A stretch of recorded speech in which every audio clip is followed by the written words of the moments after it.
strengthening legal immigration, and protecting dreamers, those who with temporary protective status, and farm workers, who all are part of the fabric of our nation. But congressional Republicans have refused to consider my comprehensive plan.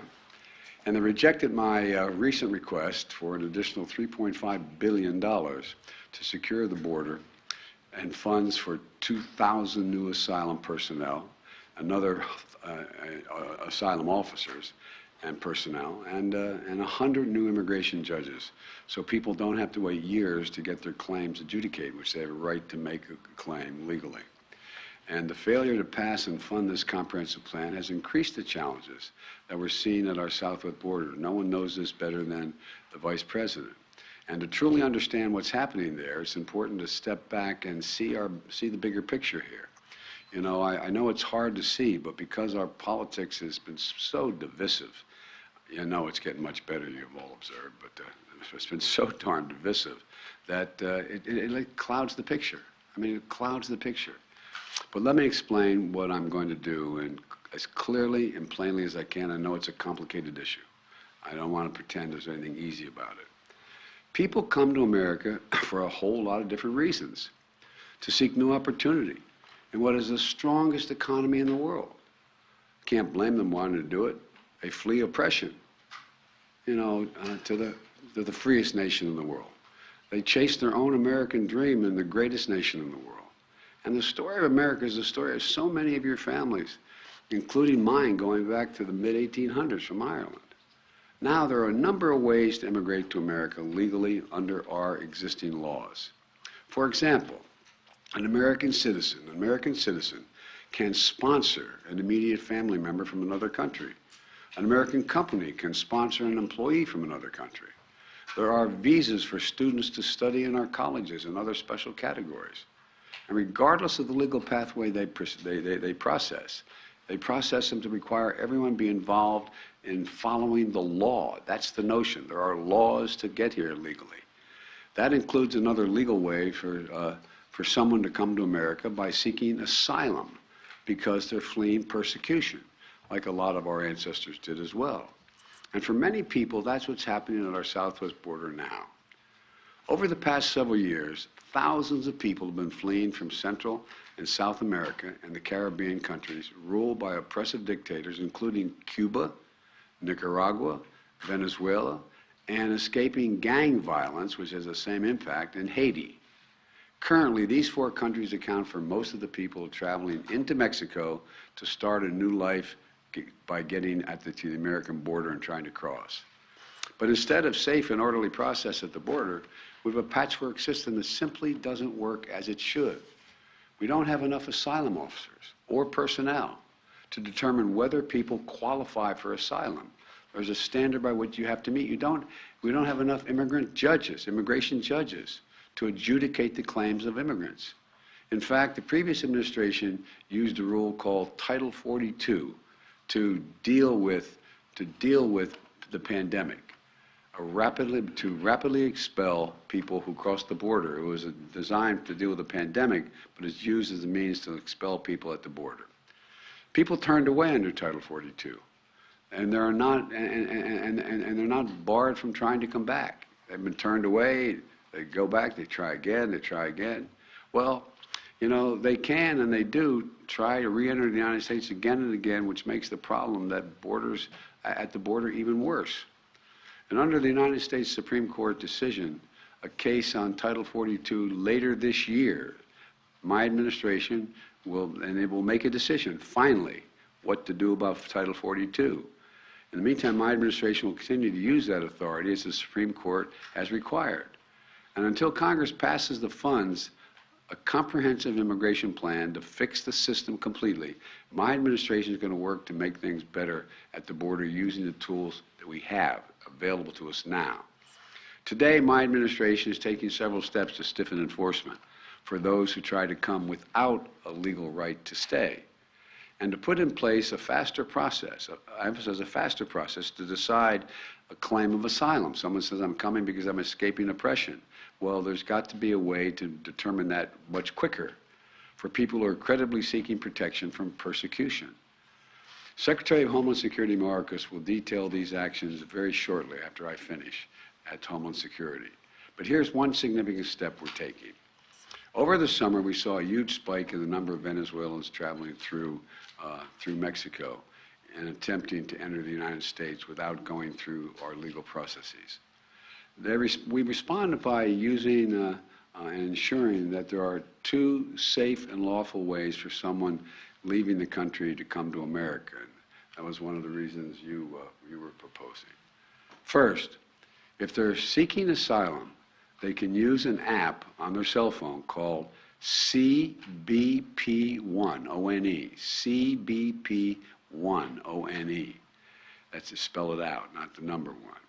To schedule an appointment at a port of entry and make their asylum claim there without crossing the border unlawfully and have a decision determined by an asylum officer, do they qualify?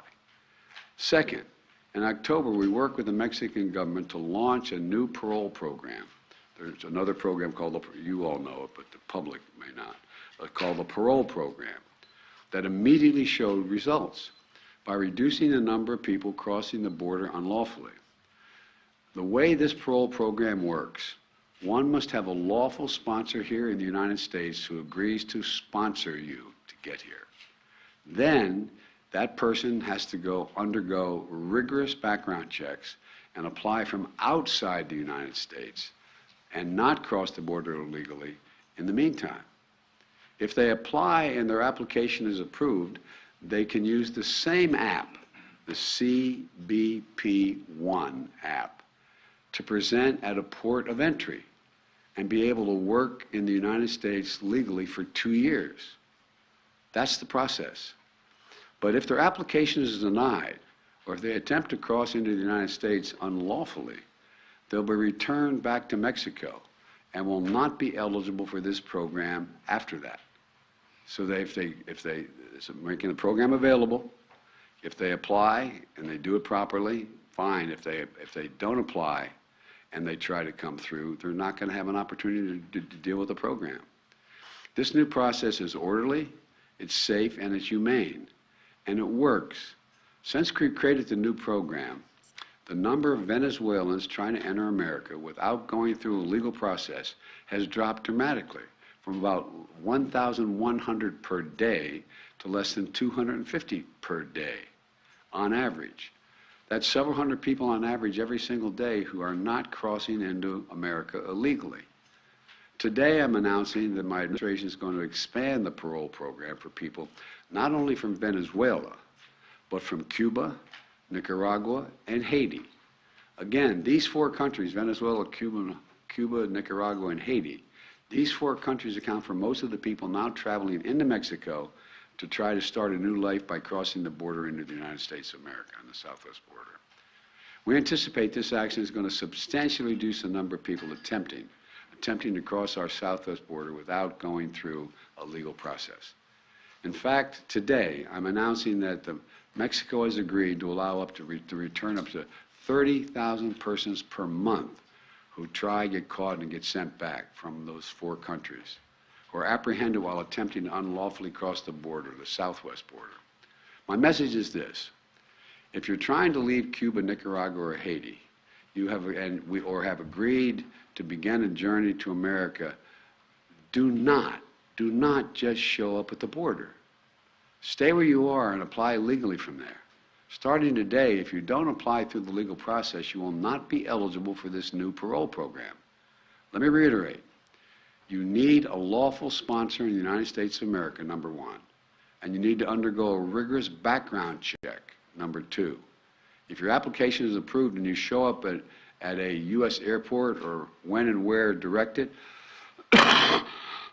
excuse me, you have access. But if your application is denied or you attempt to cross into the United States unlawfully, you will not be allowed to enter. Look, we should all recognize that as long as America is the land of freedom and opportunity, people are going to try to come here. And that's what many of our ancestors did. And it's no surprise that it's happening again today.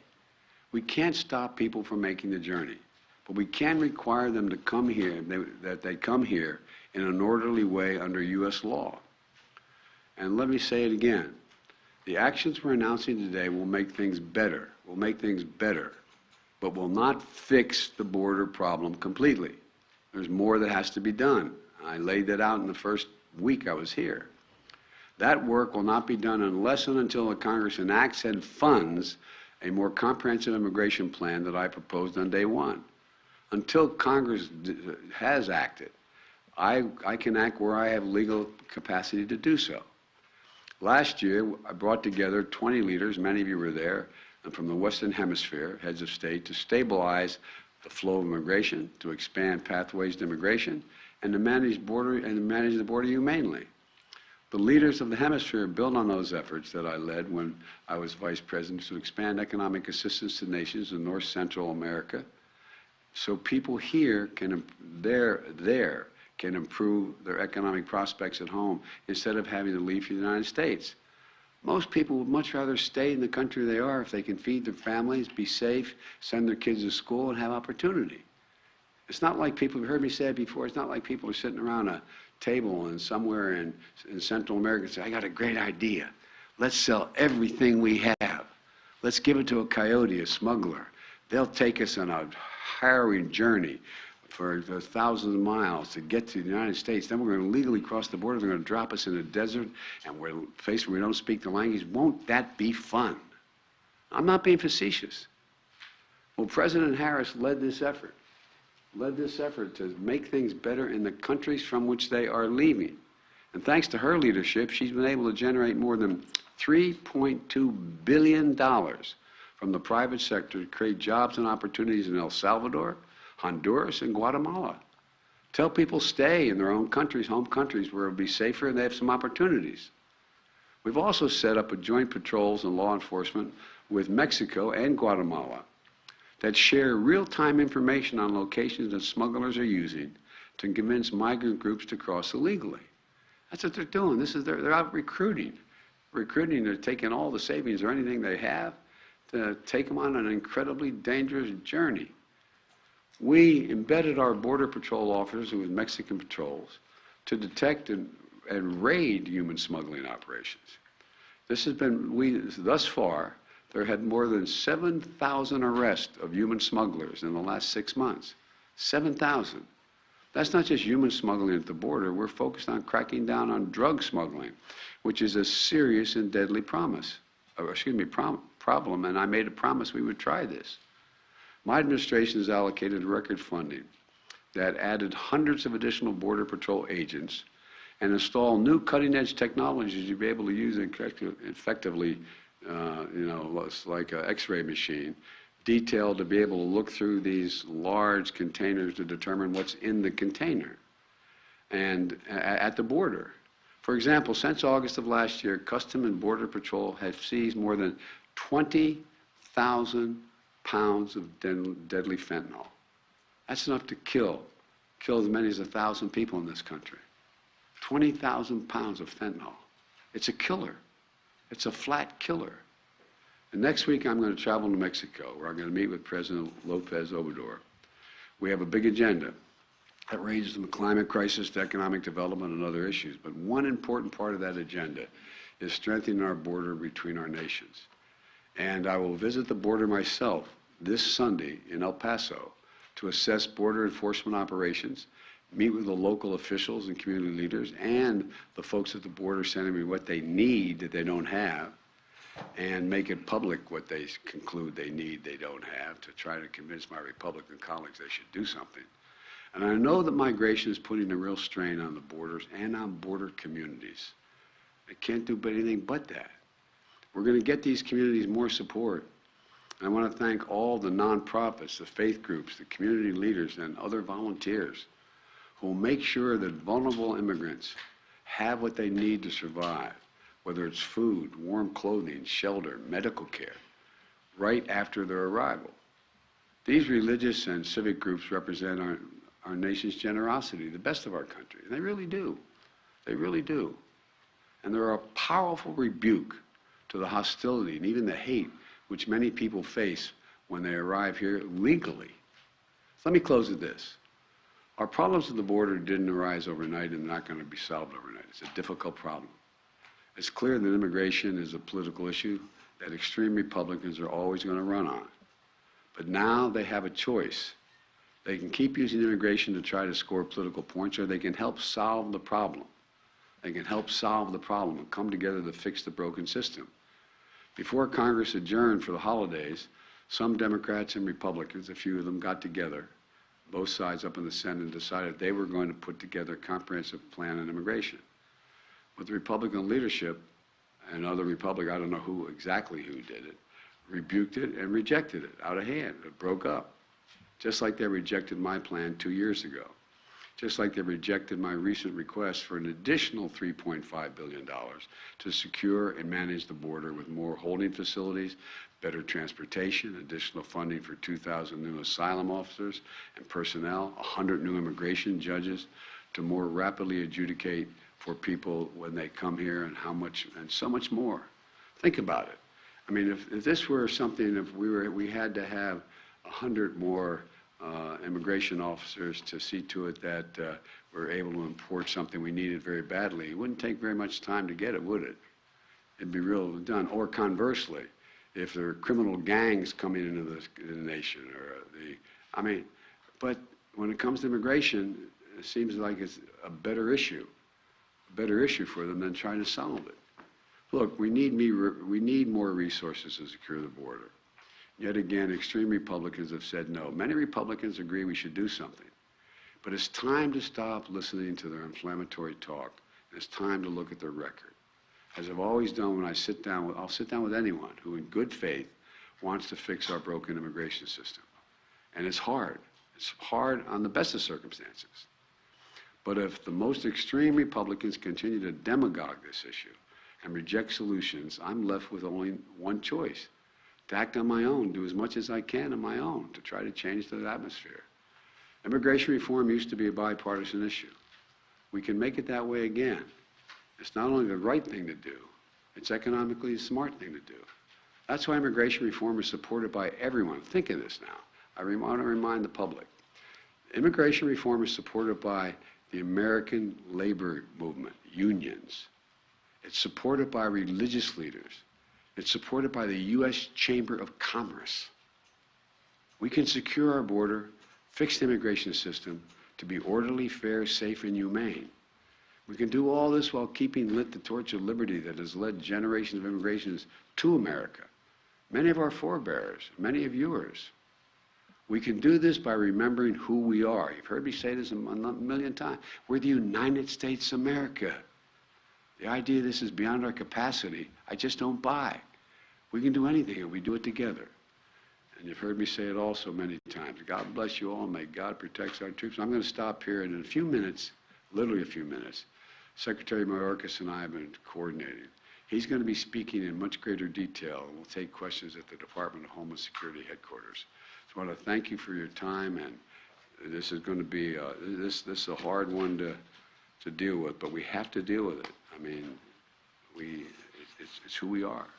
Mr. President, do you believe that migration is a human right? Activists say that it is. What's your take? Well, I think it is a human right if your family's being persecuted, if you're being dealt with in a way. I mean, like I thought it was a human right for, Jews in Germany to be able to to escape and get help where they could. But the other side of this is there's also the people in this country have basic rights that are here. Basic fundamental rights to assure that people who are coming have been checked out. They're not criminals. They're not problem. That their background checks are real. Look, if you think about it, there's not a whole lot of countries people would rather live in than here. No, I mean it sincerely. I think about this, and I think this is sometimes the team looks at me like maybe I'm out of my mind here, but all kidding aside, if you just said tomorrow, all right, for the next year you can move to any country you want without any questions, how many people do you think are going to leave the United States?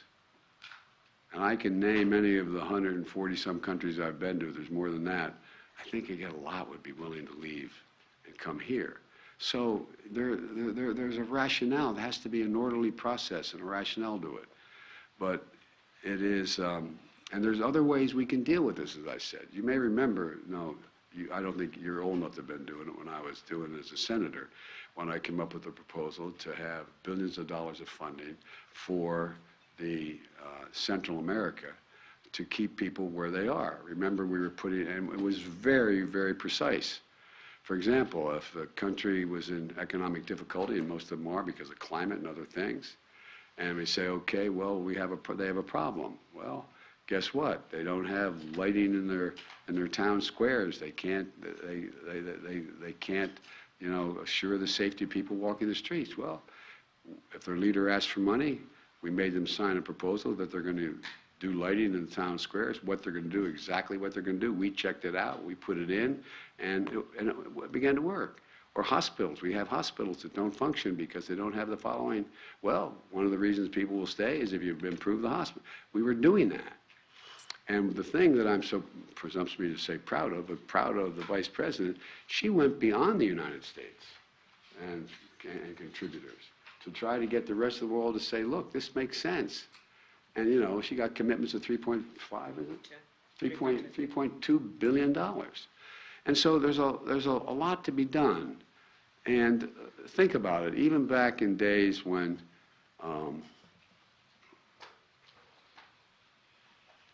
it's so easy to demagogue this issue. It's so easy to demagogue it. And you hear, a number of our friends, the MAGA Republicans, talking about, they don't even want me speaking English anymore. They want me speaking da-da-da. They're gonna take over my community, my native, they, whoever they are at the time. Well, that's what a lot of folks went through when they got here, going all the way back to the 1800s. It's not new. Part of it's human nature and fear, but there's got to be an orderly way. And I know we can make it much, much better. Mr. President, why did you decide that now is finally the right time to visit the southern border? Republicans have been calling on you to do this since the beginning. Because Republicans haven't been serious about this at all. Come on. They haven't been serious about this at all. I wanted to make sure that I knew what the outcome, at least the near outcome, was on Title 42 before I went down. We don't have that yet, so I had to operate. I don't like Title 42. But it's the law now. I have to operate within it. My prediction is, there's nothing particularly insightful about this, Title 42 is going to go away before the end of the year in terms of the Supreme Court, my prediction. And then we're going to have to use Title 8. 8, right? Am I right? Yeah, Title 8. 8, 9. And which we can implement what we're doing here, plus some other things. But so I wanted to make sure there was a rational way in which we could begin to announce it. But I couldn't wait once the Supreme Court ruled that they're not going to make the final decision on Title 42 for some time, for another, who knows, probably not till June, in that range, although I don't know that for a fact, to be able to lay this out. But look, my Mayorkas is waiting to impress you all. All kidding aside. How about Ukraine? How about Ukraine, sir? Are you concerned about the fact that requiring an airline ticket could prejudice or sort of lean it toward wealthier migrants and make it harder for poorer migrants? Yeah, but there's also ways to get to ports of entry along the border as well. I'm sorry. Okay. So the ceasefire proposed by President Putin in Ukraine for the Orthodox Christmas on January 6th, 7th, have you heard about that? Do you have a reaction to whether it's... I'm reluctant to respond to anything Putin says. I found it interesting. He was ready to bomb hospitals and nurseries and churches, and on the 25th and New Year's, and I mean, I think he's trying to find some oxygen. Thank you so far. Are you still monitoring the speaker's race? Are you still watching the speaker's race? I'm following with great. How can I say it? Attention. Mr. President, have you decided? Thank you very much. Thank you.